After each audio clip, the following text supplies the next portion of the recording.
energy than a bond of another nature. So nature always evolves. This is a process of evolution. It is not that everything was decided and ATP was told that now you become energy currency. No. It started becoming more and more efficient in harnessing energy what is available when something is being broken. Alright? So energy mass transformation, you get it? Mass is combination of elements, energy is in the bonds. Baseline. Transitioning energy from inorganic to organic world. Who does that? Who does that? Who transitions energy from inorganic world to organic world? Plants. Or we can say photoautotrophs. Photoautotrophs. What are they producing by using the energy of sunlight? What are they producing by using the energy of sunlight? Energy currency of the cell. Correct? Sunlight is not being used for producing glucose directly. Sunlight is being used for producing organic energy currency. That is, it is used for producing ATP, NADPH, the high energy molecules. And those high energy molecules are used for manipulation of the relationship between carbon dioxide and water to bring about the production of glucose. That's all. It's like politics. Alright, you break one party, bring somebody from here and make a government.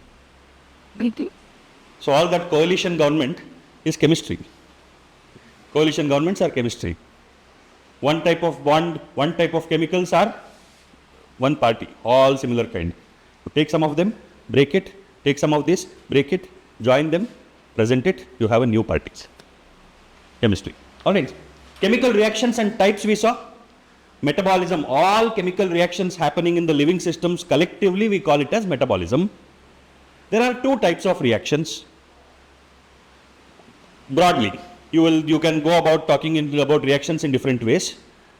Displacement reaction, double displacement reaction, all of that let us not bother. There are reactions where some things are joined. There are reactions where some things are broken. Broad categorization. Reactions where joining of elements is happening is called anabolic reactions. Reactions where breaking of elements is happening is called, breaking of bonds is called catabolic reactions. So anabolic reactions require energy. Catabolic reactions release energy. So far clear. Where is the energy for anabolic reactions coming and where is the energy of catabolic reactions going? We need to find one piece there. We know that it is coming from the high energy molecules, the energy currencies, and the energy released in catabolic reactions are going to the high energy molecules. Why can't we couple these two reactions, anabolic reactions and catabolic reactions? We will save the loss of energy during transformation. Don't those reactions happen at all? Don't the reactions of one catabolic reaction and one anabolic reaction happen simultaneously? They can happen. They can happen. But it is like finding two products of equal value to be exchanged in a barter system.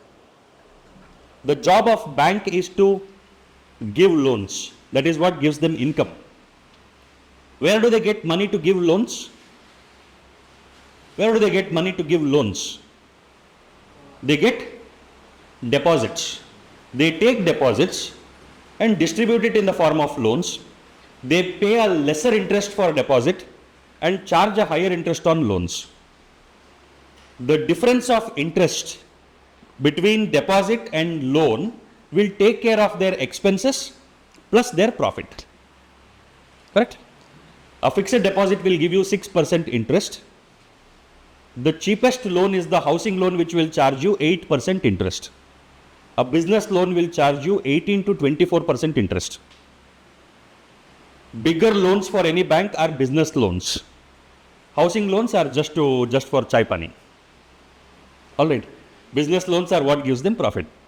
Here also, the coupling of a catabolic reaction and an anabolic reaction will save energy, but it is like a bank giving loan when they have a deposit, or with the bank taking loan or deposit when they find somebody for giving loan. Does the bank do that? If you go with, let's say 10 lakh rupees to deposit, will the bank tell you, wait, I'll find somebody to take 10 lakh rupees loan, then I will take your deposit? No, they will take it. They'll give loan in there. Two things are happening separately. If it is there, you have 10 lakh rupees, there is somebody, your friend who needs 10 lakh rupees, you can give him directly. That is coupling of catabolic anabolic reactions that can happen directly also. Both kind of transactions are happening, no? Hand loans are also being given in known circles. Bank loans are being given everywhere. It's like that. All right. But why this process has evolved is what you have to think. Why has this evolved? Or increasing efficiency. Efficiency of transactions, not necessarily efficiency of energy conservation. In terms of energy conservation, it is loss. It is not efficient. But in terms of transactions, if we consider the chemical reactions, metabolic reactions as transactions, it is efficient. Without currency, it would not happen otherwise. Okay, that is one point. Then, there is one more piece that you are missing. If that piece is fit in, then this whole game of energy, mass will be clear. What is that one piece missing there? I gave you the hint for that also in an earlier discussion.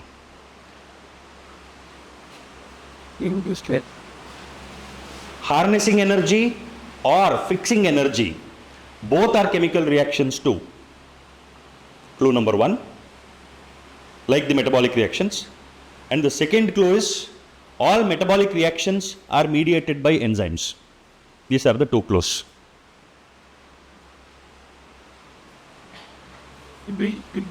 To answer the question, why do we have a limited number of high energy compounds which can be used as currencies? Though every organic matter that is present in the body can be broken down to release energy, energy can be fixed in anything. But why are we using a limited number of chemicals to be used as energy currencies? I've given you clues. Did I give 2 or 3 clues? One is all reactions, including the energy harvesting or harnessing reactions, are metabolic reactions. The second one is all metabolic reactions are mediated by enzymes. Use those 2 clues and answer the question, why do we have a limited number of high energy molecules that are used as energy currency in living systems? Are these energy currencies more or less similar in all living organisms? Plants also have the same kind of things. Fungus, bacteria, everybody uses the same kind of energy currencies. So it has an evolutionary significance. Alright? That means nature has arrived at this solution. I told you, nature doesn't operate on the principle of efficiency. It operates on the principle of effectiveness. Metabolism should happen, that's all. Loss of energy, no problem.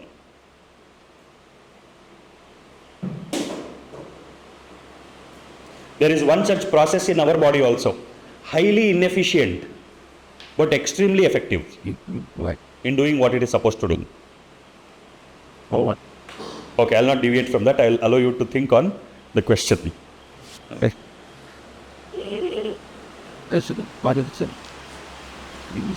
Think. But there is no need of enzyme to do such reactions. There is no need for enzymes to do? Such reactions like catabolism and NADPH. But they do it, no? Use ATP and NADPH. No, ATP and NADPH are broken down to get energy to do what they are doing. With that.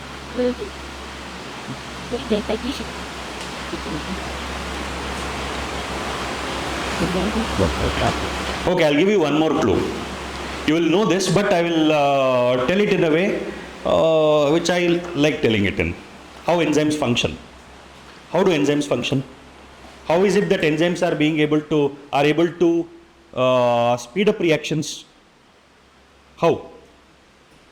Can anybody give an explanation on how are the enzymes making sure the reactions are happening faster?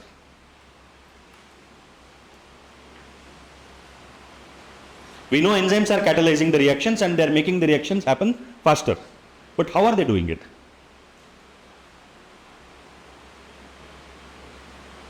Accuracy. Accuracy. Accuracy. What? Accuracy. Accuracy is there. That's an attribute of the enzyme's action, but what is its action? How is it doing it?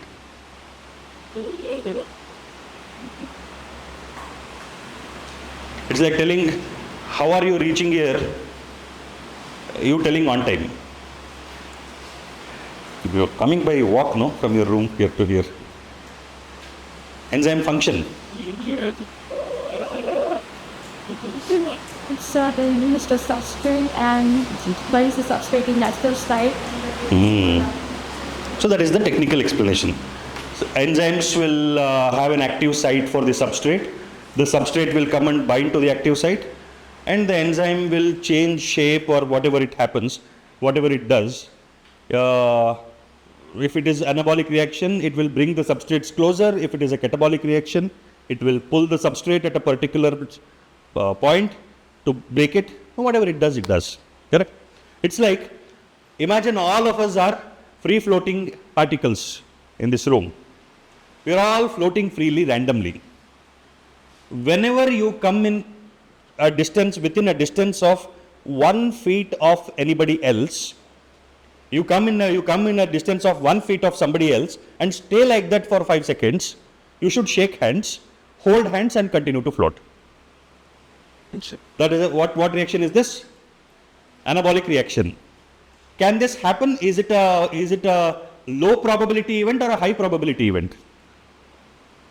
We are all moving randomly and you come in contact with somebody within a distance of 1 feet and stay like that or move like that. We are moving continuously. So move like that for 5 seconds, you shake hands and stay and continue to hold hands. Is it a high probability or a low probability event? Very low probability event, because if two people should come in proximity of 1 feet from each other and stay like that for 5 seconds, they should have come towards each other from a very far distance, and they should align perfectly parallel to each other at the same speed. And everybody is moving randomly. The probability of two people continuing to stay at a distance of 1 feet from each other for 5 seconds becomes an extremely low probability event. This is non-mediated chemical reactions. It is not a zero probability event though. It can happen. That is why the initial reactions in the origin of life took millions of years. What will the enzyme do? Enzyme is also randomly moving around. Let's say all these particles are Lilliputians and the enzyme is a Gulliver. Enzyme catches hold of you. Enzyme catches hold of your friend. Holds it and continues to go. Now, is it a high probability event that you stay together in that distance for 1 feet for 5 seconds, or low probability event? Very high probability event. Once you shake hands and hold hands, catch hold of 2 more people, throw it. Catch hold of 2 more people, throw it. As long as these 2 people with the identifiable marker for this enzyme, this Gulliver is supposed to identify people with blue shirt and catch hold of them and bring them closer. As soon as he catches hold of 2 people with blue shirts, he will bring them closer. And as soon as they hold hands and shake hands, throw them. Catch hold of 2 more people. This is what enzyme is doing. Is this fellow becoming a part of that unit? Enzyme is not used. Correct? Now, let's say in this, to make them shake hands, you have to give them chocolates also. And you need to be trained on identifying the chocolate. This is clue number 3. Tell me why there are only a limited number of high energy compounds that are being used as currency. Those 2 don't come hold hands if you don't give them chocolate. What is the chocolate here? What is the chocolate here? Energy. If you are separating somebody, you are snatching chocolate from them and giving it to somebody. Who is that somebody to whom you are giving chocolate when you snatch from somebody? The high energy molecules. You are taking chocolate from these fellows and giving it to them. All right. The number of, okay, I'll give you 2 more minutes to think on that. I've given you 3 clues. All reactions, including the energy harnessing reactions or harvesting reactions, are metabolic reactions. All metabolic reactions are mediated by enzymes. Energy harnessing or harvesting also needs to be happening by enzymes. Enzymes operate by identification of the chemicals that they have to deal with. Without identifying the chemicals that they have to deal with, enzyme will not touch it. Okay.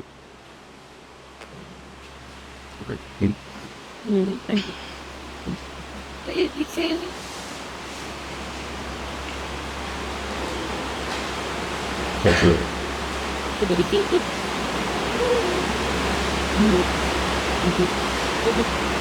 You will not find answers there. You will not find answers in your book. You have to come to some answer in your head. All right. This is the last piece of this puzzle.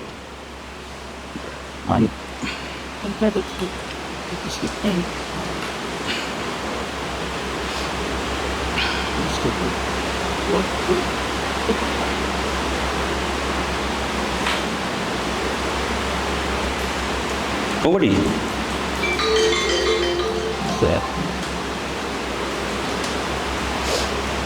See? You are just acting like thinking and waiting for me to tell, or actually thinking?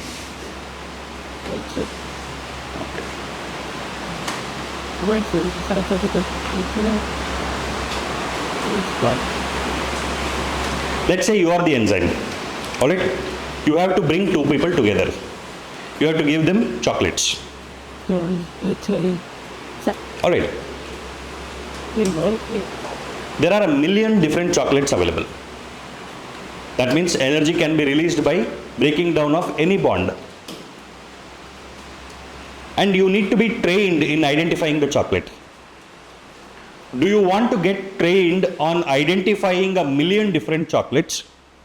Or do you want to get trained on identifying a few chocolates, and whenever a chocolate is to be given, you will just take that chocolate and give it. And whenever chocolate is available, you will store it in the form of this chocolate. Did you understand? All of you? That's Enzymes need to be trained on identifying the energy releasing molecule, because it is the enzyme which has to break it. It is the enzyme which has to break it. If any molecule in the body, any available chemical in the body can be used for energy reactions, then the enzymes should be trained on identifying everything. How many active sites can you have on the enzyme? different. There are active sites for the substrate. Is there active site on the enzyme for the energy molecule also? There should be. It should be. Otherwise, how will it break the energy molecule? So when we say a particular enzyme is mediating a reaction, we write ATP comes and ADP goes. Who is breaking it? Who is breaking that? Huh?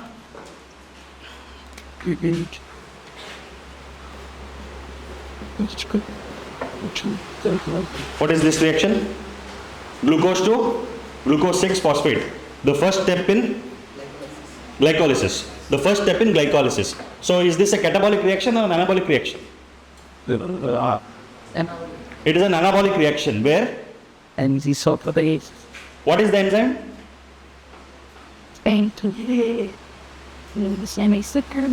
Glucose kinase or hexokinase. Hexokinase is the enzyme. Kinases are enzymes which will break down ATP. What is the enzyme which will break down NADPH? If you have an enzyme with the suffix dehydrogenase, those enzymes can break down NADPH. So G6PD. Now what do we have here? We have this. We write this. Happily we write this. Memorize it. ATP becoming ADP. Non-over. Hexokinase. One ATP is used. All the story we remember. But who's doing it? This fellow is they're taking away one phosphate from ATP. By breaking one phosphate bond, the terminal phosphate bond between the second and third phosphate, it breaks. Energy is released. This fellow is using that energy to take that phosphate and attach to this fellow. And it becomes glucose 6-phosphate. So can this do this reaction without having an active site for glucose? Can it do it without having an active site for ATP? No. Can we get energy? Can we get energy by breaking, let's say in this reaction, when glycolysis is happening, there is fructose also available. If you break down fructose, will you get energy? Yes. Why can't this fellow use fructose? Fructose is available. It can break fructose also to get that energy to make this happen, no? But why will it not do it? Because it will then have to have an active site for fructose also. It will need to have an active site for something else also, if it needs to use that and break that to get energy. Why do we need to have a limited number of, it's not why do we need to have, why do we have, as a process of evolution, a limited number of molecules which function as high energy molecules? Because of this. Enzymes have to break them. For enzymes to break them, the enzymes have to identify them. Enzymes identifying them is by active sites. Can you have 1 million active sites? Enzymes are also small chemicals only. So if it is, let's say, 5 chemicals which we use as energy molecules. So enzymes have to be given with these 1 or 2 things. Some enzymes can act as kinases also, dehydrogenases also. So they can break down ATP as well as NADPH. That's all, over, done. You don't have to train enzymes to be able to identify million chemicals and break them. Alright. And all enzymes mostly are happening both ways.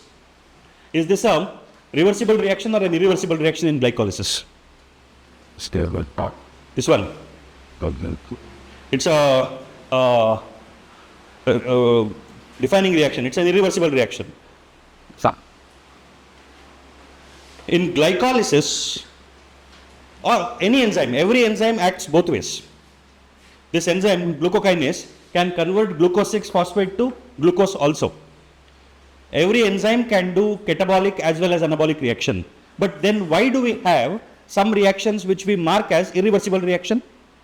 If every enzyme is capable of carrying out reactions in both directions, why are there some reactions which we mark as irreversible reactions?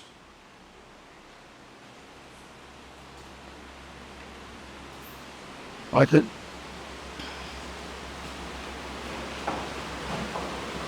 How many of you can cook? No. Raise your hands. I can cook. Alright. How many of you like samosa? Hand raise. Okay. Rest of you don't like samosa? No. Okay. What do you like? What is your favorite snack? Like a Momo. How many of you like momos? Raise your hands. Okay, done. So majority of you like momos. Let's say I am a cook who can make momos. Alright. On one side I am using the ingredients and making momos. I can also do this reverse. I can break all of this and separate it into ingredients. Alright. I am making momos, keeping it here. I can do the reverse also. But if I am not doing the reverse of it, why?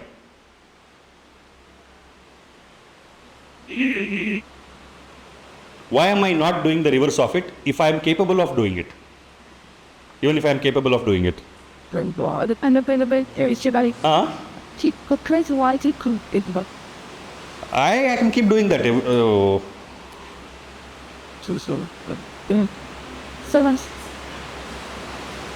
You all have become too focused in your thinking. You have to go back 15 years. Go back 15 years. You talk to a 3-year-old kid, a 2-year-old kid, they will have 100 ways of telling the same thing. Education makes us think in narrow lines, and slowly we start believing that we can only understand what is taught to us. Now think, I am making momos. I can do the reverse also, but I am not doing it. Why?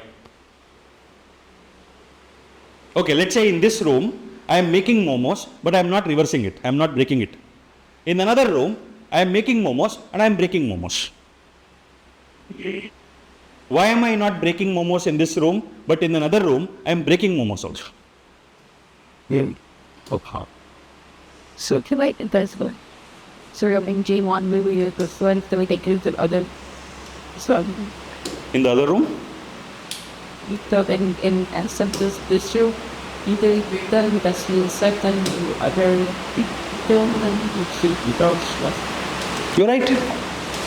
See here, this room has a lot of people who love momos. Here. So as soon as I make momos, she's coming and taking it away. She's here to happen. People are eating it away. What I do, whether I make momos or break momos, is dependent on which side I have more items. If I have more raw material and less momos, I will do this. If I have more momos than the raw materials, I'll break this. Why is, if this reaction is irreversible, why is it so? It's a snake. So good. As soon as this is produced, some other enzyme will act on it and remove it.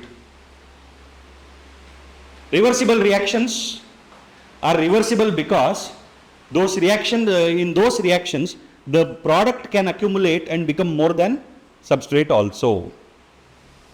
In that cases, in such situations, the product becomes the substrate, and what was earlier the substrate becomes the product.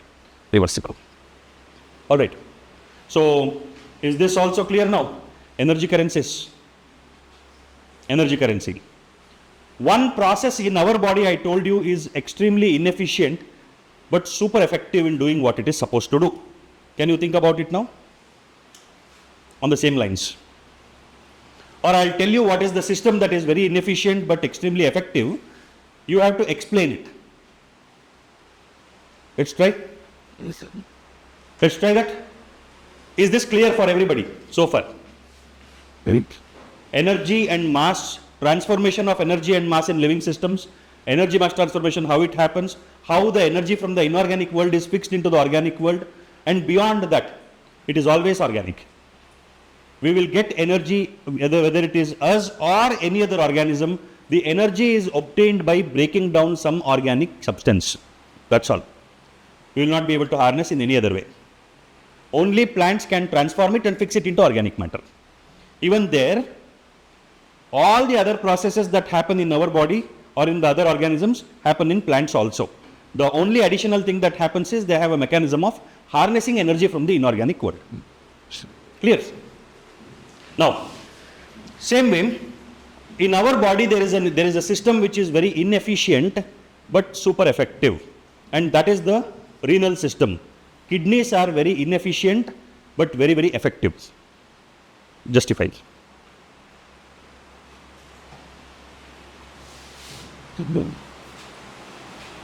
With the what kind of what like I made a statement. I said kidneys are very inefficient but they are effective. Now you have to develop some logic to justify that statement. Serious all Boston. Two.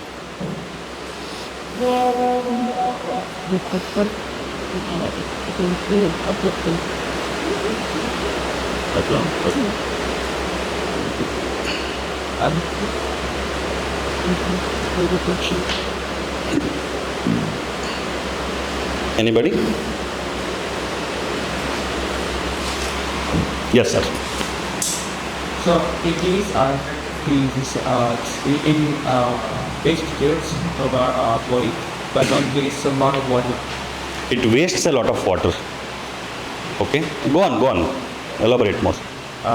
Just the water and when the waste material and the three more at least all the Okay? You are there. Your line of thinking is right. Can anybody build on it further? I'll erase this. Did you make note of these points? Make note of these points. This will be your foundational learning for the entire biology. There are a lot of chapters where these concepts will help you develop develop a better understanding. Just those points. And when you look at it, you should be able to know the logic. If not, ask your friends or come back to me.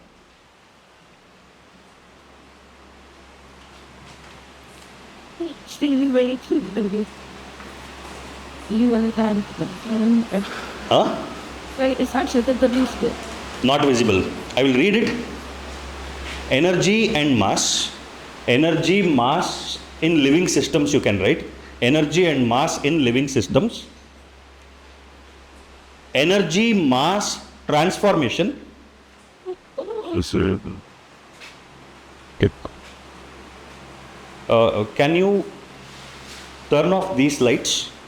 Just check which switch is of this and arms. Now is it better? No, it's completely gone. Okay, all right. Transitioning energy from inorganic to organic world is the third point. Transitioning energy from inorganic to organic world. Turn on the light. Transitioning chemical reactions and types.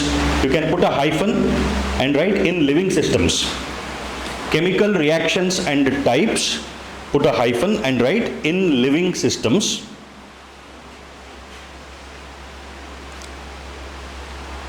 Chemical reactions and energy dynamics.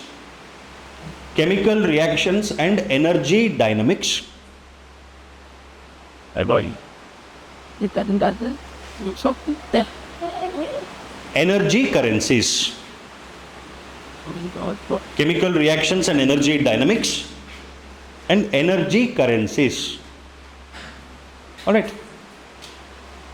Things like that. done? Just Cool. Continue. I'll erase this.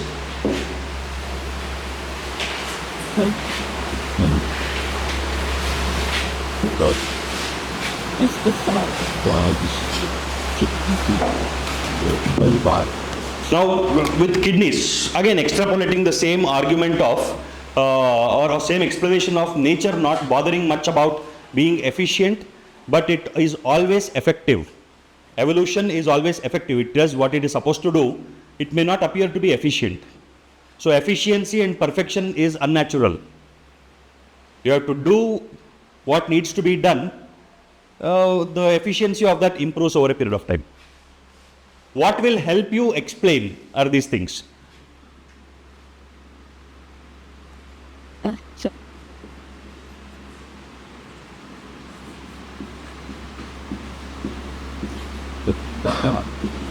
Bird. Which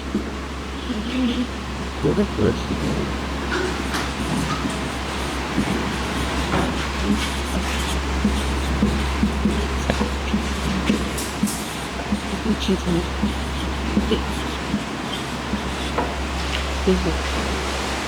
Think on those three lines. You will be able to explain why kidneys are not efficient but effective. and just it's about recreated from the breaking yeah some by the Okay. What is reabsorbed? what has Water. Only water? water sodium because we have Correct. Yes. When you are stuck, always think of what is the purpose of something. What is it supposed to do? What is the purpose of the renal system? Elimination of metabolic wastes from the body. Elimination of metabolic wastes. Correct? goes. Oh. What does it do? During glomerular filtration, what is the kidney doing? Filtration is mechanical filtration or intelligent filtration? Is it mechanical or is it specific dynamic filtration? Dynamic means it will identify what to filter, what not to filter. Is it like that or is it mechanical? Filtration in the glomerulus is mechanical. There are glomerular pores. There are glomerular pores. anything that is smaller than those pores will just pass out. Will just pass out into the nephron, and in the process of urine formation, lot of that is reabsorbed. Correct? What percentage? What is the glomerular filtration rate? 125 ml per minute. Kidneys are filtering 125 ml of fluid per minute. That amounts to 180 liters of fluid is being filtered out every day. But what is the urine output? 1.5 liters, 1 to 1.5 liters. So of the 180 liters, if 1.5 liters is the urine output, 99% of the filtrate is reabsorbed. Not only water, it filters out everything. It filters out micronutrients, it filters out amino acids, it filters out glucose. Does it filter out amino acid? Does nephron filter out amino acids? It should. All the micronutrients are filtered out. Proteins don't get filtered out. Even microproteins are not supposed to be filtered. If proteins are getting filtered, that means the nephrons are damaged. Alright. So it is filtering out all the nutrients, electrolytes, everything that can pass through that fluid as it is passing through the glomerulus is filtered out. 99% of that is reabsorbed. Highly inefficient. Can you explain why this has to be like this? But it is doing its job of removing the toxins, removing all the unwanted wastes from the body. Why it has to be like this is the explanation that you have to give. We know the process. But why is this an evolutionarily better process even if it is not efficient by our logic? Bye-bye. That. Yeah. I really speak with you and that one thing is doesn't about the ingredients. No. If it is efficient, it should not be filtering out 180 liters. It should be filtering out 1.5 liters and just throw it out. That is efficiency, no? If kidney was efficient, it should have identified what are the metabolic wastes and remove only that, plus whatever is the water required to keep it safe for disposal, that much water. Why is it filtering out everything and taking back all that is required, leaving behind what is not required? I already gave you the clue. Yes, sir. It's called the treatment, like Concentrate the urine. Okay. Otherwise, there will not be enough body water only, no? Concentration is necessary to ensure that the water remains in the body. But why is it doing it?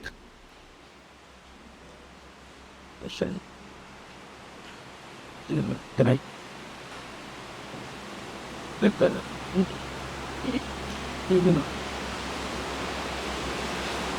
See, if I ask you, tell me the process of urine formation, you will tell the steps. What are the steps? Glomerular filtration, tubular reabsorption, tubular secretion, and concentration of urine. You can even write the diagrams and all that. But the unknown gangster, this fellow will kill you. Lack of fundamental understanding. Why is it doing it? So much work. Because the apparature up and extends special. The apparature out extends special. Okay. See, I'll ask you, she says there is excess pressure in this thing. There are receptors to identify, there are receptors in the tube, correct? So there are receptors to identify chemicals. Why can't we have receptors in the glomerulus only, so that identify what is unwanted and just remove that? If this way, from inside the tube to outside the tube into the bloodstream, movement can happen of material, it can be designed to be the other way also, no? At the level of glomerulus. Why should it be a mechanical filter at the level of glomerulus and have the receptors in the tube to take back whatever is required?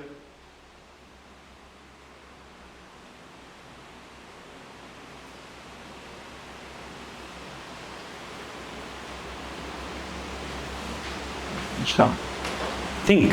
I already told you the answer. You have to think about, see, everything is connected, I told you. Our discussion on enzymes, our discussion on energy dynamics, energy currency, and this are all related. Conserving. Conserving what? But yes. Huh? One question I can try this things out. The rest it just goes up or It has to do, inevitably, otherwise the body will die. Why is it getting into that situation in the first place? That is the question.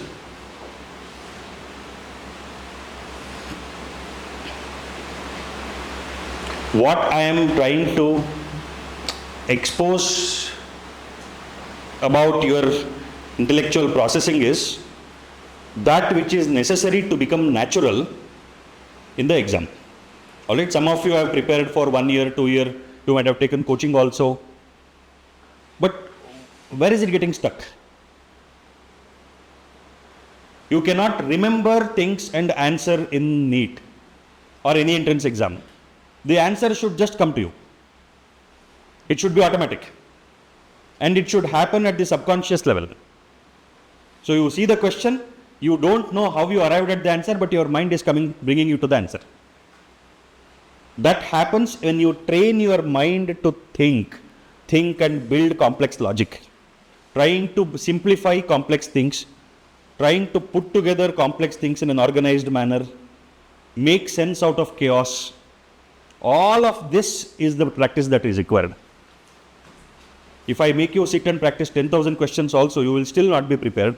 But if you train your mind to be able to analyze the available data and gather information subconsciously and put it together and directionally think to arrive at a solution relevant to the problem, you will be able to do well. And all of that, fortunately or unfortunately, should happen subconsciously. It cannot be like you will be thinking like, now what should I think? Okay. You cannot be asking questions like that. It's like playing in a cricket match. Shoaib Akhtar is bowling at 100 miles per hour. Before you are seeing the ball in the hands of the bowler, it's a 22-yard pitch, 100 miles per hour. How much time does the ball take to travel 22 yards? Right? It is a fraction of a second. Before you realize the ball is released, it's at you. And Tendulkar hits sixers over third man. Automatic. It's all reflexive. Think. I'll give you 2 minutes to think on this. I've already told you the answer. You should be attentive. And this one, you can take the damage when you 1, 2, 3.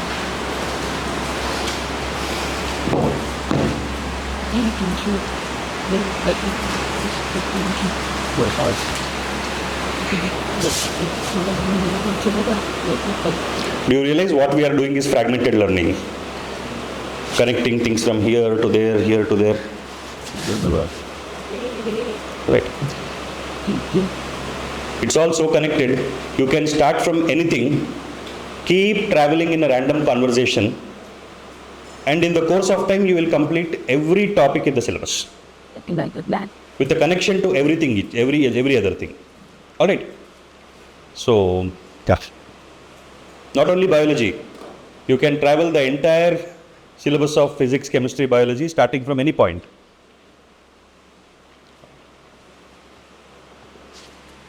And like, Think. so my first blood pressure and the thing was the capital instead of one of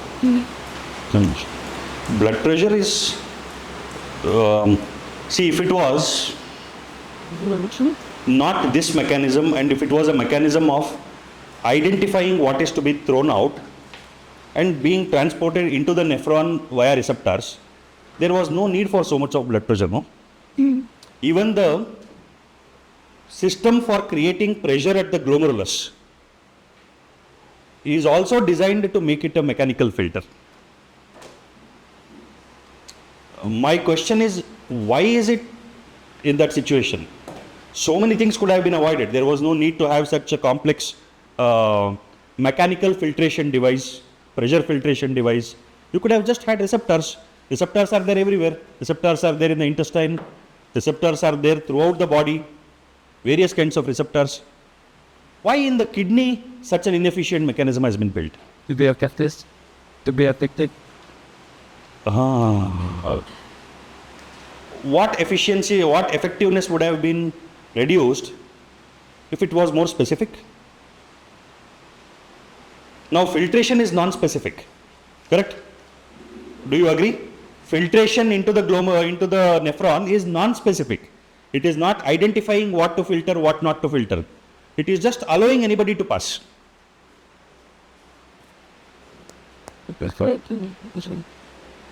Okay, I'll take you to another situation. More easy to solve problem, which will help you solve this problem. Alright. You are in border security force. You are in border security force, and suddenly you see a crowd of 10,000 people coming towards a gate, coming towards your gate. All these 10,000 people are in your territory. In your territory already. But beyond this gate is the mainland. You let them inside this, all of those people will be in the mainland. What do you do? Do you want to just open the gates and let everybody pass? Let's say at the border there is fencing. That's a mechanical fence there. Let's say there are no forces there. People have come in. Now can I say all these people are people who are outsiders? Well, Can I say that? sons, Or can I say with confidence that all these people are people of my country? yeah. Now you are at this gate. Your job is to ensure outsiders are not allowed. What do you do? Or I'll give you another situation. Let's have a bottle. This is that has really to answer the lottery. Yeah, I will go. No, solve this situation. I will improve. You are thinking right, but solve this situation. It will give you a clear explanation of how to explain this. All right. Let us say there is a building, there is a mall, or a music concert. The gates were not guarded. 10,000 people have gathered into the music concert. You are the performer, and that is your bread and butter. You have to make money from that. You have sold passes. Now, will you perform for everybody? Yeah. Anyways, people have come, let me perform. What do you want? What do you want to do now? There are 10,000 people in the venue who came in through a porous gate. A gate was unmanned. Gate was just a physical gate. They just crashed in. Now you want to allow only those people who are supposed to be in the venue, sit at the venue, and rest of the people should get out. How do you do it?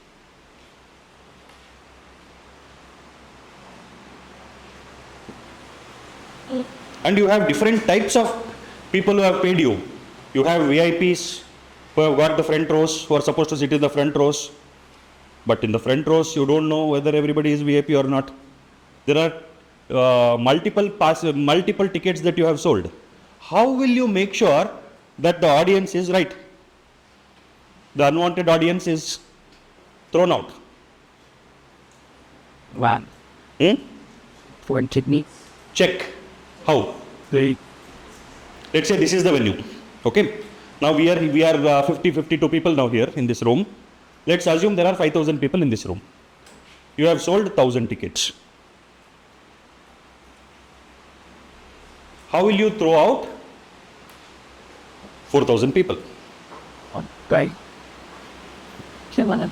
Oh, I already answered. Come on, please. He has to make many things to check. You have to make many teams to check. Now I am starting to check from here. This much. I completed checking her. Somebody comes and stands there. How do I know that I check everybody? And How can I check everybody? It's like a TT's job in a train. Sleeper compartment, people with sleeper berth tickets are supposed to be there. 72 people are supposed to be in that sleeper one bogie. There are 250 people. Well, How can the TT ensure that 72 people are those who are having a sleeper berth? Same situation. Now each of these situations are like kidney.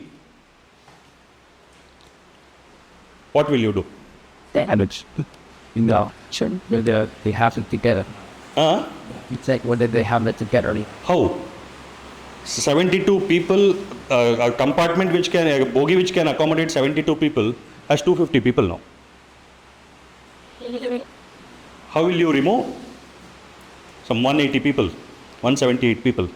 Or in this venue, how will you make sure the people who have bought tickets are inside and those who have not bought tickets are thrown out? The purpose is you have to throw them out. That is the purpose. Who's penalty? First penalty. Through security. Should be less. Hmm? There should be less tuition. There should have been, but there was not. Now they are all here. Should I? So, by you put the people that are supposed to be there at NID, so They already have their tickets.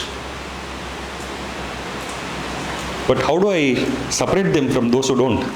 space. The venue is supposed to accommodate 1,000 people. More space, if everybody is jammed up, another 500 people comfortably, 1,500. We have 5,000 people. That's it. There are people sitting over somebody's shoulders also. Okay. I think. What do we do? Come on, this is a simple situation. You solve this problem, you will understand kidney. And stop blaming kidney for being inefficient unnecessarily. But I know and the ticket should be so these arresting place. You can identify ticket. Your security guards know how the ticket looks. But the problem is, how do you take those people out who don't have tickets? They separate the one with ticket in the group and the one without ticket is in the For that you need to have space, no? you can. A space which can accommodate 1,500 people is jammed up with 5,000 people. A compartment in a rail which is supposed to have 72 people has 250 people. Come on, we should not be taking so much.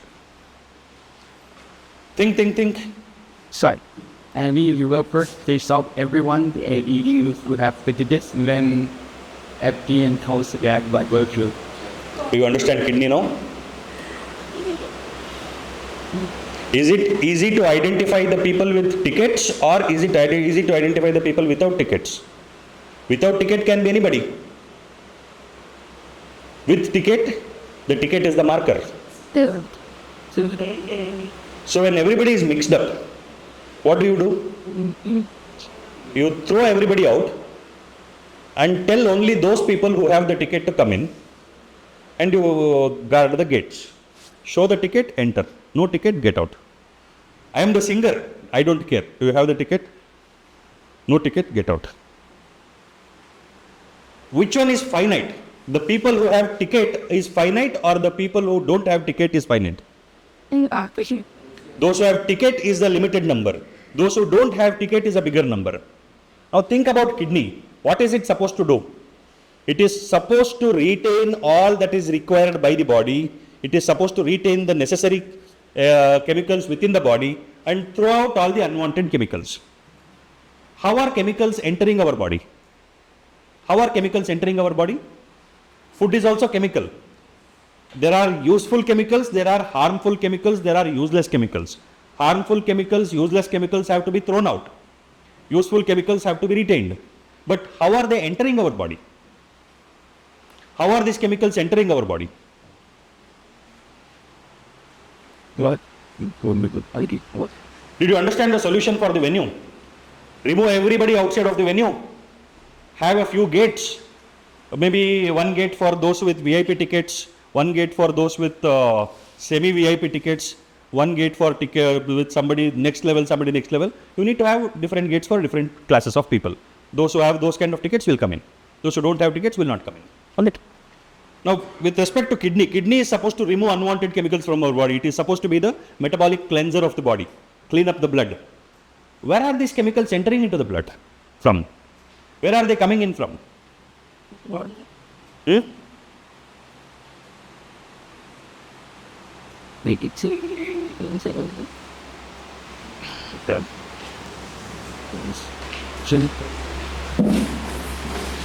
Where are they coming from? What did you eat in the morning? something that Where are the chemicals coming from? it's The only route of entry for external chemicals into our body is maybe have this motor that you put in. this will This is the only place where we are putting in things. Correct, no? We are inhaling also. So, through our nose we are inhaling. Whatever is airborne enters our system through inhalation. Everything else, all other chemicals enters through ingestion. We are taking it through our system, no? Through our digestive system. So, things go into the system. There are again gates for different things. There are gates which can be breached also. So a lot of things that goes inside gets absorbed, and as they are absorbed, where do they go? Wait. They go into the lymphatic system. Lymph is drained into the heart. As it is drained into the heart, it gets mixed with blood, and blood carries everything everywhere. So kidneys are using blood as the raw material to filter. Now tell me, what all do we need to survive? Our body requires what to survive?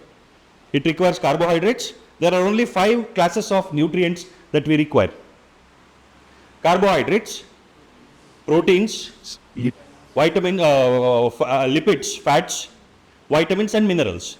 These are the 5 things that are required by the body. Carbohydrates, we have simple carbohydrates, monosaccharides, which are also again identifiable. What are the 3 monosaccharides? But I close 3 monosaccharides. The commonly ingested monosaccharides: glucose, fructose, galactose. So all the carbohydrates are broken down into its monosaccharides. Monosaccharides are absorbed. They go into the blood. They get into the cells. Whatever metabolism needs to happen will happen. Proteins are absorbed in what form? Proteins are absorbed in what form into the body? Proteins have to be broken down into what? Now we are discussing part of biomolecules. Proteins are broken down into what? Amino acids. Amino acids are absorbed. So there is a gate for carbohydrates, monosaccharides to enter. It is a sodium dependent gate. These fellows have to be escorted. Glucose has to be escorted. Without the escort, the security guard will not allow. The escort is sodium. Alright.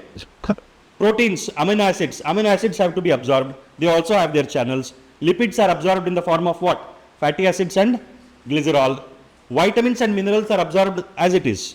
They don't need any processing. They just need releasing it from the associated other nutrients, other substances. You release them, they will enter. But are these the only things that we are taking in through our mouth? All the food that we eat are polluted. It's all contaminated with a lot of pesticides. A lot of inorganic chemicals are there in our food. Contaminations. So many things enter our body. Now all of this get absorbed and they are circulating in the blood. They are circulating in blood. Understand this. If kidneys were to identify what is not required and throw them out, what should have been designed? How should it have been designed? We should have designed receptors for every known toxin which our bodies have got exposed to in the millions of years, plus those which might come in the future also. Can kidneys be equipped with millions of receptors of different kinds? Is it possible to do that? Is it possible to identify all the unwanted substances and throw them out through receptors? No. What is the easier thing to do? We know the passes. There are markers for glucose, there are markers for carbohydrates, nutrients, electrolytes, all of these have markers. What our body wants is finite. It is limited. So nephrons can be equipped with receptors to identify those and take it in. But for that, the purpose of kidneys is to eliminate the waste. Now it cannot identify what is waste. Like, it is not possible to separate people who don't have the tickets from people who have tickets. So the best way to do is throw everybody out, take those who have tickets back into the room. That is what kidneys do. So, given a choice to choose between efficiency and effectiveness, what do you want to choose? Take it. Nature chooses effectiveness. Alright. Given a choice to do things in the best possible way and to do things in the most ideal way, what do you choose? The best possible way, because ideal way may not be possible. Therefore, jockey or nothing is unnatural. You get that? What are they telling? Either jockey or nothing. Have you seen that ad? Anybody? No. It's a stupid ad. It's an unnatural ad. All right. Something is better than nothing. Good if it is A, B or C. From the point of view of what its purpose is. What is it supposed to do? What are the methods it is adopting to do that? That's all. And everything that is happening because of an evolutionary development of that process. So when you are studying that, let's say heart, when you are studying heart and its mechanisms, you have to identify how is heart functioning. That is fine. You understood that. What would have happened if it was not so? How should it be if it has to be more efficient? If it is not so now, what is the evolutionary reason for it? Why has evolution chosen this as an advantage over something that your logic says would have been more efficient? Correct? Logic tells us this could have been better. But if something else is in operation in nature, it means that it has survived the test of time in being effective in doing what it is supposed to do. Correct? We know the bumblebee effect. Are you aware of the bumblebee effect? What's that? No? Bumblebee, you know, the bumblebee has a body structure in such a way that aerodynamically it should not be able to fly. The bumblebee should not be able to fly, considering its aerodynamics. If you apply physics and if you apply your logic, it should not fly. But bumblebee flies. How? It has not studied physics. It does it because it wants to. Alright, so nature works on evolution. Alright? Evolution is the undercurrent of everything to be the way it is. If bacteria is in a particular way, it is because of evolution. Cockroaches have survived multiple catastrophes. They say cockroaches have survived since the time of dinosaurs. They have been there. Even dinosaurs became extinct in their attempt to keep their nests free from cockroaches. So, even dinosaurs were not able to eliminate cockroaches from their nests. They still came back. Even now, the cockroaches are surviving. What makes them so strong? What makes them survive? Heat should burn them.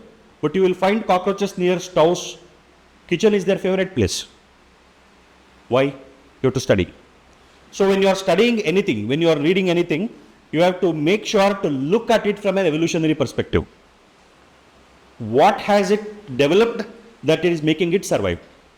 Why did something not survive? When you study plant kingdom, which is the division that is becoming extinct, if we look at the plant kingdom of the 5 divisions, can you tell me the 5 divisions of plant kingdom? You don't show When you took the dog, the city. Bryophyta, Pteridophyta, then Bryophyta, Pteridophyta, Thallophyta, Bryophyta, Pteridophyta, Gymnosperma, Angiospermae. Thallophytes are transition from fungus. You will see a lot of thalloid structure like you see in fungus. Pteridophytes are rootless. Bryophytes and pteridophytes are basically bryophytes don't have the vascular system. Pteridophytes have elementary vascular system. Gymnosperms develop seeds, fruitless. Angiosperms are fruit-bearing plants. Of all these, which one has seen the extinction of most number of species? Which division has seen the extinction of most number of species?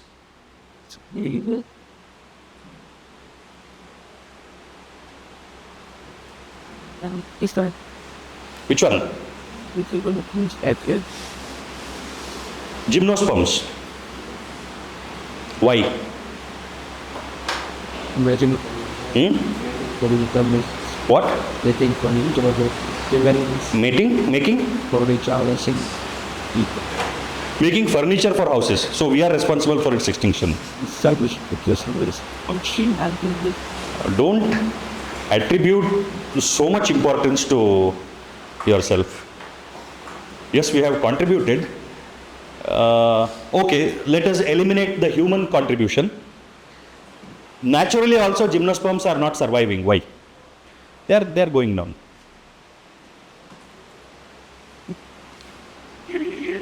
Evolution has two underlying principles. Like everything in life is driven by evolution. Evolution has two driving forces. What are the two driving forces for evolution? How's it? The two driving force of evolution. What drives evolution? Or can anybody tell me what is evolution in simple language?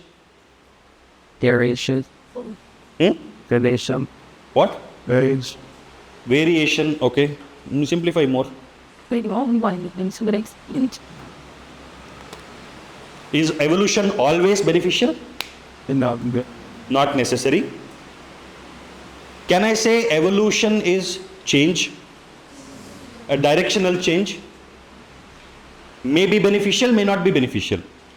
What drives this change? Why are organisms forced to change? What forces this change?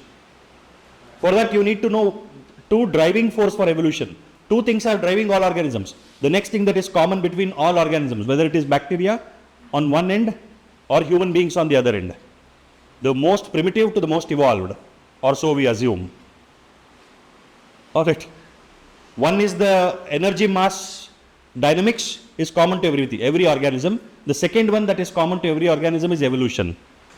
And two forces of evolution, two forces which will drive evolution. What are the two forces driving evolution? If you are able to look at life from an evolutionary perspective, a lot of things you do will make sense. A lot of things what people do will make sense. Everybody is driven by the force of evolution. However, we think that we are intelligent and all of that is being used to evolve. Two forces of evolution. variant. Hmm? Variation is a consequence of those forces acting on organisms. Irritation. Irritation. That is the impact of external forces acting on the organism. What is the drive for evolution? Wow. Survival and reproduction. Survival and reproduction are the two forces that are driving the actions and behavior of all organisms. Right? You touch a line of ants are crossing. You touch them, they will all scatter, run away. Why are they running away? They want to survive. The first response is escape. Escape from danger. You catch hold of one ant, what will it do? And kites. Anything. It will turn around and bite. It will bite you. Why is it biting? Is it asking you to squeeze it and kill it? Yeah. From the ant's point of view, the ant is adopting attack as a mechanism to escape. It wants you to leave it. But even when you leave it, will it just drop off? No. It does not have the intelligence to identify that the pressure has released. It continues to bite. You have to just escape from it. Evolution is driven by two forces, survival and reproduction. What ensures survival for any organism? What ensures survival? What is the attempt for survival? If you want to survive, whether it is any organism, plants also, you see all the bark that it develops, the different adaptations in leaves, all of that is for survival. Some plants will develop spines, but some chemicals which will irritate, all the different coloration that they take, insects taking the coloration of the plants, all of that is for survival. So what will ensure survival? Or on the other way you can think about what will threaten survival. What threatens survival? There is something that is threatening survival, that is trying to kill you, and preventing getting into that is ensuring your survival. Both are there. There is something that is trying to kill you and what you do in response to survive. Talk generic, not specific to humans. What threatens survival for organisms? What is trying to kill? Why are you using fans now? Yes. Yeah. Heat is a threat for your survival. Can a dog on the street use fan? Heat is a threat for survival for the dog also. What will the dog do? So that That will go and sleep under shade. That's all, no? It's the same thing. We have created tools to overcome the forces that are threatening our survival. So, there are external factors, there are environmental factors which can threaten our survival. Organisms have to develop mechanisms to overcome the damaging effects of those factors. Correct? Second, what else will threaten survival? Okay, you have taken care of external factors. Then, what else is threatening survival?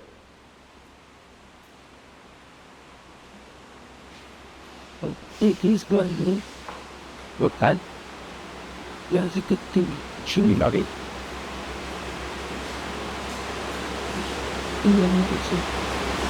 Why Lovely. To understand the evolutionary force of survival in action among humans who pretend to be very sophisticated, you have to watch a program called Big Boss. Okay, very lame and silly program, but for me it appears like evolution play. When they enter, any of you have watched any episodes of Big Boss? You don't watch that. Good for you. It is a program where some celebrities are put into a room cut off from the world, like this only. Okay, they have to do tasks to get their food. There will always be shortage. They will be made to fight against each other. There will be situations created where they will have to fight for their survival. When they are entering, they will enter like celebrities, very sophisticated, the way they talk, the way they behave, everything. First week they try to maintain that. 2-3 weeks down the line, they are all worse than fighters that you see on the street. Worse than street fighters. Abusing, fighting with each other, doing the most inhuman things. I don't know whether it is all real or just done for entertainment, but for me, evolution is there. Evolutionary forces taking over. Alright. The second thing that will challenge your survival is access to resources. You need to have resource, no? Why are the ants moving around constantly during sunlight? When there is sun, why are the ants continuously working? It is costly. To accumulate It's a voice. resources. What resource? Food. Ants live in a hill. Ants live in colonies. They continuously work and accumulate food in their colonies so that when they are not able to work, they can survive. Correct? Access to resources. If you don't have resources, why do we have trophic levels? In ecology, why do we have trophic levels? Why can't we have more number of organisms in higher trophic levels? Why are we studying the bioenergetic law? If one lion has to survive, it needs to have 10 times more number of organisms in the next level, which needs to have 10 times more organisms in its next level. Otherwise, there is no survival possible. resources. Access to resources is the thing that will be the next factor that will threaten survival. Whoever has more access to resources has better chance of survival. Yes or no? Those organisms which have better chance of survival have better chance of finding a mate. Correct? Why do those birds dance to attract mates? Some birds do that, no? Some birds dance to attract mates. Some animals will fight to impress their mate. Why? Trying to establish survivability. When you look at animals, when you look at their courtship behavior, the pre-mating behavior, it is all evolution. It is the animals competing with each other to establish their survivability. And by natural mechanism, if you notice, it is the female which chooses. It is the female that chooses. Why? For most of the organisms, it is the female that has the power to reproduce. So, nature has developed a mechanism within the female system to identify a mate which has the potential to give rise to a stronger offspring. Right? So all the things that we see, even in human beings, it is all driven by evolution. So the first force of evolution is survival, the second force of evolution is reproduction. Higher chances of survival increases chances of finding a mate for reproduction. And organisms with higher survivability gives rise to better surviving offspring.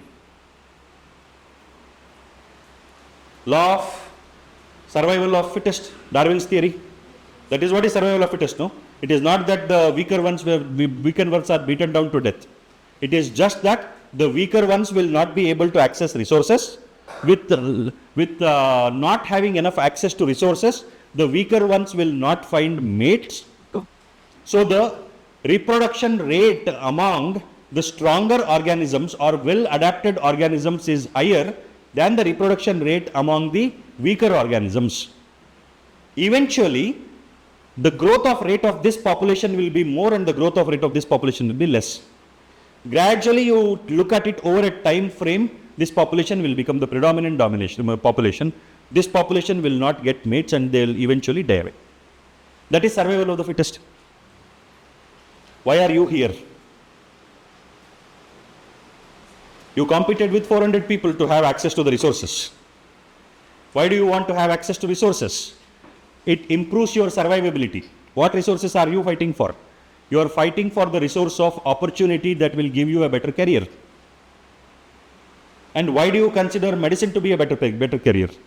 Because that gives you access to resources which are in terms of money, social status, and a good life.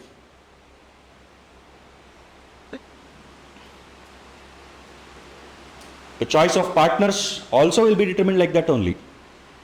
So understanding evolution, two forces of evolution. Alright, two things we have discussed today that are common to all organisms. So whenever you study anything, these two things should be looked at. Alright, what are the two things that we have discussed? Energy mass dynamics, how energy and mass play within living organisms, and the second one is evolution.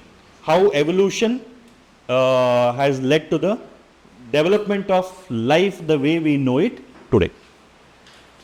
In every chapter, wherever you study, try to identify energy mass dynamics and try to identify evolution. It will give you better clarity of thought. Alright? And purpose. Why something is the way it is. Alright? Clear? So what all topics, what all chapters did we touch upon? Can you just name chapters where we touched upon some concepts? It's all connected. It's all like put all the important pieces of all the chapters together. So when you start making, when you make your syllabus map, your understanding of the syllabus map will be better. Alright? Nice. Today evening you will get the paper. 5:30 to 8:30 probably you will have the first test. Alright? Yes. The question paper is of the older format. The OMR sheet is of the new format. So don't bother about the subjects that are mentioned on top. Just mark as per the sequence of question numbers. Okay? Those of you who have attempted NEET in 2024 know the new format. Section A, Section B in all the subjects. Section A is how many questions? 35. Section B is 15. All 35 to be answered, 10 out of 15 should be answered. So your OMR sheet will have physics, chemistry, botany, zoology. Now forget that physics, chemistry, botany, zoology. OMR sheet is of the same kind. You just answer in a sequence. When we come after 2021, when we start getting NEET papers after 2021, and all the mock papers that we will give you after that will all be as per the new format. Alright? But you are getting the previous NEET papers now. Like I told you, don't do any immediate preparation before the test. Attempt the test and do the preparation. Alright? Great. So, the consolidated learning done. There is one more concept that we have to understand, that is the design and functioning of a cell. All organisms have cells, no? So three foundational principles, three foundational concepts of life: energy mass dynamics, evolution, and cell. How does the cell function? Why is it designed the way it is? And the interplay between the cells, within the functioning of the cell. Alright, we'll do that tomorrow. Thanks. I have done program called Express Biology for a long time. 4 weekends, Saturday, Sunday, 4 hours on Saturday and 6 hours on Sunday, 10 hours in a week, 40 hours. I can complete discussion on all chapters of plus 2 biology, 40 hours. You got a glimpse of that now. So many things we have touched upon. So, I think going any further will make it a bit tough. Or do we take a 10-minute break? Let us not cut short the discussion duration that we have. We will take a 10-minute break. Anybody wants to just freshen up, stretch your body, move around, have water, go to washroom, do that.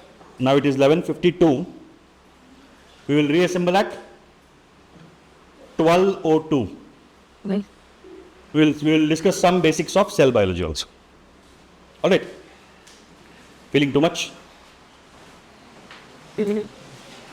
Yeah? Too much of discussion? Double chin. No. Okay? I know. Just now I can But right now, she was like, this one you were good. The honest that he's going to never skip it. It's genius for good. Yes, I want to be sick. you said it about this one. I dreamed about him. Oh, then you dreamt about it. Okay. Well, Suddenly I wake up and see that this was my dream. Suddenly you wake up and see that it was a dream. Okay. And that dream comes to ashes. That dream turned to ashes. Where? In the dream only. Okay. Then. Man, just get again. We're stopping to Shift it to something else. Then I'm thinking about my caregiving. Whether this legally together, Oh, I thought about the ashes like my dream of clearing NEET. Okay. Make it more exciting. It is around the fire too much. Fire is just the beginning. That I saw at home gossiping about the Then you saw?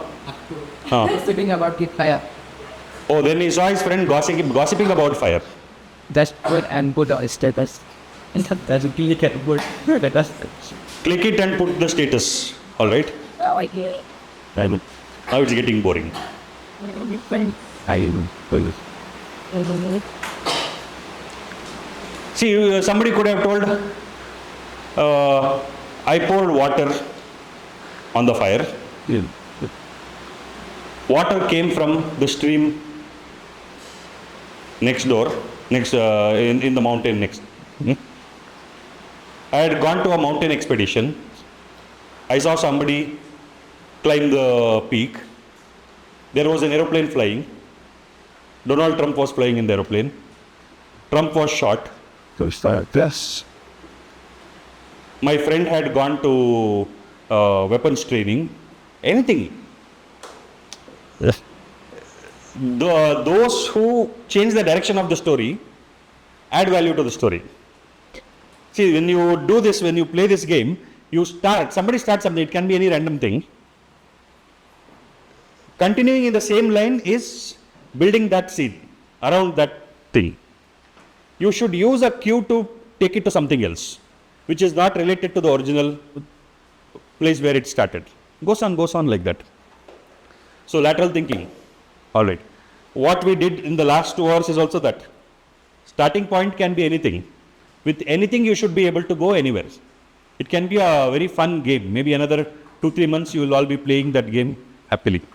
On it. There was a question, some queries. There was a question about teaching classes. 3 hours of teaching a day with this kind of format. And I have 10 months. I am here 7 days every month. 3 hours on those 6 or 7 days. 20 hours of teaching in a week, in a month. 200 hours of teaching like this. I need 40 hours to teach you all the 35 chapters, 13 plus 19, 32 now. All the 32 chapters, I need 40 hours. 200 hours is more than enough. But there is not enough time for you to practice. In this discussion, if you have noticed how you get stuck when you have to think beyond what you have learnt. You should break those frames of thinking. When you break the frame of thinking, your field of thinking will become big. And when you are able to think on a bigger field, you will be able to pull information from various things, presumably unrelated things or perceptibly unrelated things, but which will all contribute for you to arrive at solutions. It is not how much you remember that will help you, it is how well you can put together things and come up with your own explanations to our questions that will help you. I have seen people who have prepared for 3 years, 4 years, 5 years and still at the end of it give up, telling that they can't do it. There are people who clear it in one attempt, become toppers in one attempt. So technically speaking, these people who have put in many years of preparation would have worked, no? They have taken the risk, they would have done work. But too afraid to get out of what they are familiar with. What we are familiar with appears to be right. But what we are familiar with need not necessarily be right. It is just that we are familiar with it. And we tend to get back to it more and more for the sake of comfort. The education system that I have built is completely in contradiction to what the regular education system is there in our country. My system focuses on leadership development, entrepreneurship development from school days. We have a routine where our children play every day. 40% of the time is non-class activities. 60% of the time is classroom related activities. So there is entertainment, there is fun, there is elections, there is politics inside school. There is leadership, there are positions for school children. They are involved in the school activities as elected representatives of the students.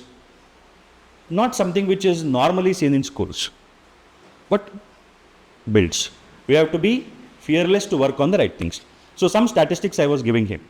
3 hours like this, which is 20 hours of training by senior faculty discussion in a month, you will have about 23 to 24 days of senior faculty interactions in a month.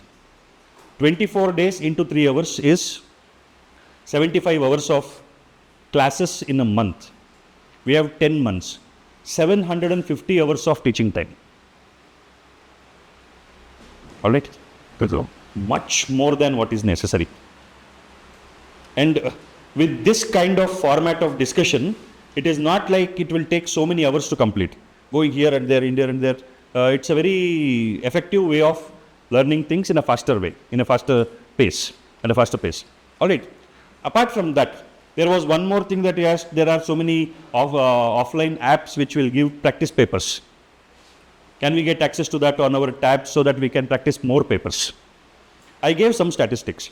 I have told you, July 31st, July 30th, by then you should be able to complete your syllabus map. Those of you who did it yesterday know that it is not that hard. July 30th is an easy deadline for you to complete it. August 31st, you should be done with your level 1 notes making.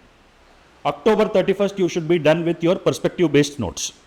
So while you are making your syllabus map, you are running through the entire syllabus on NCERT once, just brushing through it quickly. See, understand this. Every time you do this, your mind starts developing confidence. Your mind believing truly that you are capable of crossing 600 and move towards 720 is the first thing that needs to happen for you to actually do it. What your mind can truly believe subconsciously is what will become reality.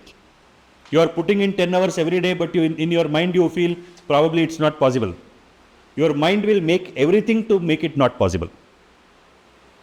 If your mind believes you can achieve something, however difficult the task might seem, it will somehow happen. You will find right kind of people, you will find right kind of resources, right kind of situations. Things are moving forward. How you don't know? That is miracle.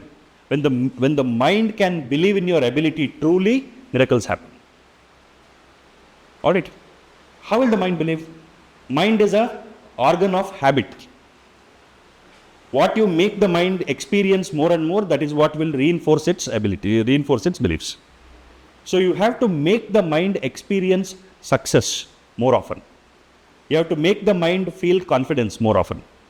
So when you complete the syllabus map, feel happy of having completed the syllabus once. As a mind map, done, once you are done with it.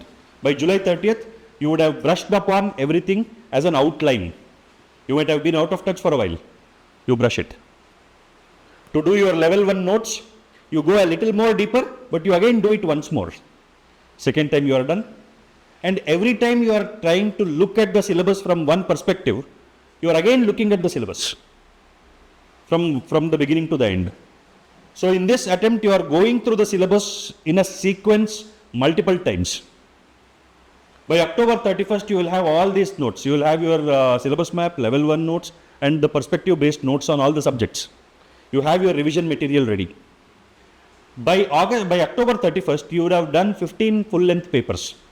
15 full length NEET papers, full syllabus, of which 12 will be all the previous year NEET papers. The first 12 will be all the previous year papers, 2013 to 24. Only 12 papers you would have completed of all the previous NEET. And you would have done post-test analysis of all that. 2,700 questions you would have attempted without the effect of recent preparation impacting your performance. You would have revisited, analyzed, based on that you would have made some notes. Plus, we will also discuss those papers. Today you will write the test. I'll give you 2 days, tomorrow and day after tomorrow, to do the analysis and come up with your own logic. Try to come up with the logic of answering all the questions. And on Friday and Saturday, I will discuss the paper. So all the 2,700 questions attempted with sincerity, analyzed with retrospective logic, discussed by the teacher. 2,700 questions by October 31st. If you take up this as the first phase of preparation, by then you are ready to increase the pace of preparation. You have enough material for revision. And you constantly keep revising it. All that you will do beyond that is revise all the notes, syllabus map, level 1, perspective based notes, and your post-test analysis notes. And the notes that you make while the teacher discusses the papers. Alright? Yes. November and December, The intention is to give you one paper every 4 days, not every 7 days. So in 60 days, you would have attempted 15 more papers. So 15 by October 31st. July, August, September, October. In these 4 months, you would have written 15 papers. November, December, 2 months, you will write 15 papers. So your pace is increased. 30 papers total. January, February, March, you will write one paper every 3 days. Full length paper. So 3 months, 90 days, one paper every 3 days. That means you will attempt another 30 papers. So how many papers you would have done totally? 60 papers. 60 full length papers. Not partial paper, 1 chapter, 2 chapters. 60 full length NEET papers attempted with exam like seriousness.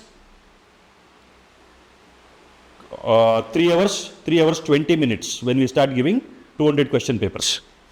Until then, 3 hours. Alright. 10,800 questions attempted with sincerity, revisited and analyzed and notes made on all of that, and supported by teachers' discussion also. April, no tests. April, 1st of April or the 1st of April till 4th of May, no tests, no classes. All that you will do for those 35 days is revise what? All your notes. That's all. If this should not be enough, nothing can be enough. Alright? And none of this is impossible for any of you. It is simple. I have given you the path. So follow it. Alright? It will be helpful. Don't get into the trap of let me do more, let me do more. This is a lot. In all this, take care of your health, take care of your sleep. That should do well. That should be enough.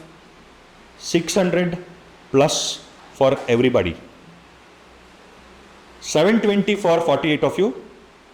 CBI will come to my home trying to cross-check. Bloody, did you do something to get papers for all of these people? But it's okay. They will not find anything and we'll celebrate. All right. Don't worry. No need to take any stress. Comfortable pace. Just stick to timelines. All right. Don't wait till the last minute. Keep working on it. Keep working on it. All right. As you move ahead, now I have told you spend half of the time, 4 hours for post-test analysis, 4.5 hours for notes making. But as we move forward, your post-test analysis will become faster. You can spend a little more time on this also. October onwards, you will not have any other notes making. You will only have post-test analysis and revision. So November, December, January, February, March, April, 6 months of solid revision. All the notes that you make, linear notes, syllabus map to all the perspective based notes, all of that is based on NCERT. Your post-test analysis is based on actual papers and mock papers, which will add on any additional concepts that is required, which will take care of those section B of the papers. Section A can be dealt with all of these notes that you make and all the practice papers. All right. So any other concern? So your concern is also addressed. Okay. Now, any other concern? Awesome. Correct. Okay. We have 10 minutes. Quickly, the third aspect of commonality of processes, commonality between all life forms. The first one is energy mass dynamics. The second one is evolution. What are the two forces of evolution? Survival and reproduction. The third one is cell. Cell is also a product of evolution. If you realize, cell is also a product of evolution. Now, if you notice, the earliest cells that were formed were mere aggregates. What do you call those aggregates, which can be called as earliest cells during evolution, during the origin of life? Protocells. Those protocells, then it started becoming single layer of phospholipid, then phospholipid bilayer. Phospholipid bilayer was a very important evolutionary advancement. Why? Like monitoring the rest. Until the formation of phospholipid bilayer, you cannot consider the contents within this mass as a cell. And beyond, after that, the pace of development of the cell became very rapid compared to what it was. Still, it took millions of years, but compared to what it was, the pace became faster. What is the advantage that the phospholipid bilayer gave to this mass of chemicals? Yeah, twist it. The heat ability. Setting the element of it. Semi-permeability, all right. Then, correct. Boundary, so separation from the surroundings. Then, Yeah. what the cell did for life to evolve, first thing that happened was cut off from the rest of the world. Correct? For life to evolve, correlate this. For life to evolve, the first thing that was necessary was to cut off from the rest of the world. Complete cut off. Phospholipid membrane made it impossible for anything external to come inside. Correct? After that cut off, no connection with anything else outside. Then regulated interaction by establishment of channels. Some channels came which allowed water to move in and out as per requirement of this inner mass. Regulated movement, regulated interaction. Then slowly specialization. Specialization of function. Based on what? What is the basis on which the inner mass started specializing? It started specializing on the basis of the resources that it had. Correct? Every cell mass that started evolving accumulated certain resources from its surroundings. And based on what was inside, certain kind of chemical reactions started happening.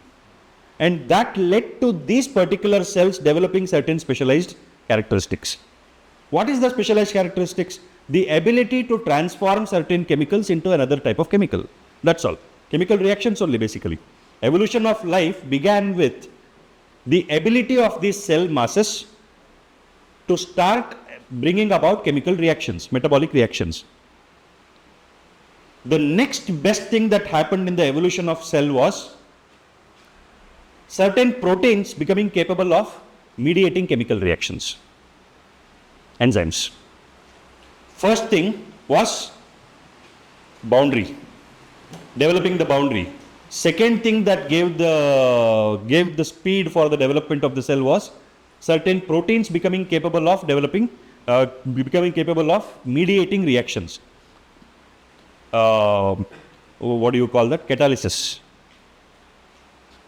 All right. The mediation, enzymatic action. That is the second thing. Number 3, certain chemicals becoming capable of driving the production of these mediator chemicals. What are those chemicals which started driving the production of the mediator chemicals? Nucleic acids. Nucleic acids. So these 3 things created the foundation necessary for cells to become more and more specialized. Now what happens in a cell? There are so many chemical reactions happening within the cell. There are so many organelles. What are organelles within a cell?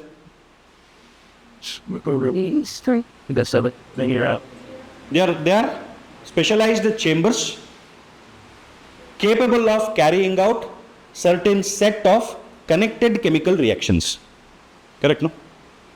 A certain set of related chemical reactions happen in that particular chamber. Now let us consider this room to have 100 students of different age groups, of age 6 to 16. So they are all students who can be in class 1 to 10. There are 10 students of each age, 6 to 16. there is one teacher for every group. 6 to 16, there is one teacher. One teacher who will teach all the 6-year-olds, one teacher for all the 7-year-olds, one teacher for the 8-year-olds, goes on like that till the 16-year-olds. All the students are in this room, all the teachers are in this room. All the teachers are teaching, all the students are learning. Possible? No? Why? Cannot the teachers speak? They can speak. Cannot the children listen if they want to listen? They will listen. But what is the problem in such kind of a setup? They can't hear. They actually. Interaction will be very chaotic. The effectiveness of the teaching learning process will be very mediocre. So what do you want to do? Build classrooms and cluster people of different age groups in different rooms and put the teacher for each of these classes in the respective rooms. It is still the same set of people, but they have all been put together in compartments which will allow them to perform their respective specialized functions. The case 1 was prokaryotic cell, case 2 is eukaryotic cell. That's all, no? That is the difference. Prokaryotic cell, eukaryotic cell. So that is also in the process of evolution. In the process of evolution, specialization drove it. The need. Some clustering made it possible for for those processes to become better. Then more clustering, cells started becoming more and more specialized. Now we have variety of cells which can produce electrical impulses, the neuronal cells which can produce communicating chemicals, cells which can produce chemicals which can burn holes in this wood, right? Variety of chemicals which will make appear the living systems as magic systems. All right. So, 3 processes in the cells, in the development of cells, which made evolution of life possible are these. What are the 3 processes? First is cut off from the surroundings, membrane, development of cell membrane. Second, enzymatic activity. And 3, nucleic acids, codes. Okay? Genetic material, development of genetic material. These 3 made the cells become more specialized. What are we doing to you? Yesterday, a membrane has been put around you by cutting off your communication with the outside world. So now you have begun the process of developing as specialized cells. And once this happens, you are being taken through a process of identifying different abilities within yourself that will start becoming compartmentalized in your brain and start interacting with itself, given time in an isolated environment. And what we are having is regulated external interaction. I am not staying in this campus, but interaction is happening. Regulated external interaction is happening, which will allow you to develop certain specializations in terms of your skills and abilities. By the end of this process, you should have evolved to have some enzymes developed within your own system, which will give you the power to speed up everything that you want to do to whatever extent. So if you are compartmentalized enough, if you are cut off enough, and if you work sincerely, you will develop enzyme-like mediating abilities in your mind, which will help you do multiple tasks with greater efficiency. And gradually you will get access to some codes within yourself, which will help you to create a destiny that you want for yourselves. So all things are happening here. Isolation is the key to specialization. Unless isolation happens, specialization will not happen, because life has a nature of arriving at an equilibrium. it will always arrive at an equilibrium. So if there is more oxygen inside the room, less oxygen outside the room, you allow interaction, both places will have the same level of oxygen within a short period of time. All right. Okay. Cell we will continue tomorrow. That's all. 1.5 hours break you have now, 12:30 to 2 o'clock. Rest, have your lunch, rest well. 2 to 4 you will have a study session. Continue building your syllabus map. 5:30 to 8:30 you will have test. All right. That's right. It might not happen if we don't get the question papers in print, which is very unlikely. The process already been initiated, which is very unlikely. So come for the test. You can get your bags also, but while writing the test, all your bags will be placed here. Some of your bags can be here, some of your half of the room can place the bags at the back side, half of you can place it here. Your table will have only your stationery and a bottle of water. All right, like in the exam. All the rest for the test today. Attempt it with a lot of happiness, excitement, enthusiasm, and we will see at 9:30 who has scored how much. Yeah. All right. Okay. Rest. Half an hour sleep. Bye bye. That's good. It's out good. Yeah. Love is what we can listen. You got rock to make it. It happens to you that you can not see what. Then the Yes. Software. It's a share that he's written. Is it correct? Syllabus map. Yeah. Okay. Then so for Good. No. See? working at the